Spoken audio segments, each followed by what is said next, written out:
ಇಂದು ಸ್ವಾತಂತ್ರ್ಯ ಹೋರಾಟಗಾರ ಕ್ರಾಂತಿಕಾರಿ ಮಂಗಲ್ ಪಾಂಡೆ ಅವರ ಜನ್ಮದಿನ.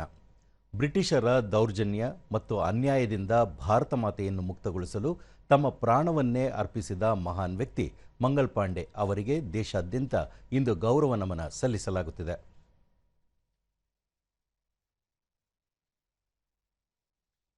ಪ್ರಧಾನಿ ನರೇಂದ್ರ ಮೋದಿ ಅವರು ತಮ್ಮ ಸಾಮಾಜಿಕ ಜಾಲತಾಣ ಸಂದೇಶದಲ್ಲಿ ಮಂಗಲ್ ಪಾಂಡೆ ಅವರ ಧೈರ್ಯಶಾಲಿ ಜೀವನ ಇಂದಿಗೂ ಪ್ರತಿಯೊಬ್ಬ ಭಾರತೀಯನಲ್ಲಿ ಹೆಮ್ಮೆಯ ಭಾವ ಮೂಡಿಸುತ್ತಿದೆ. ಮಾತೃಭೂಮಿಯ ಗೌರವ ಮತ್ತು ಸ್ವಾಭಿಮಾನಕ್ಕಾಗಿ ಮಂಗಲ್ ಪಾಂಡೆ ಅವರು ತಮ್ಮ ಸರ್ವಸ್ವವನ್ನು ತ್ಯಾಗ ಮಾಡಿದರು.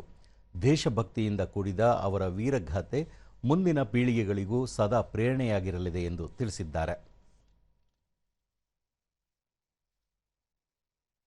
ಲೋಕಸಭಾಧ್ಯಕ್ಷ ಸ್ಪೀಕರ್ ಓಂ ಬಿರ್ಲಾ 1857ರ ಮಾರ್ಚ್ 29ರಂದು ಬ್ಯಾರಕ್ಪುರ ಶಿಬಿರದಲ್ಲಿ ಮಂಗಲ್ ಪಾಂಡೆ ತೋರಿದ ಧೈರ್ಯ ಮತ್ತು ದೇಶಭಕ್ತಿ ಭಾರತೀಯ ಇತಿಹಾಸಕ್ಕೆ ಮಹತ್ವದ ತಿರುವು ನೀಡಿತು.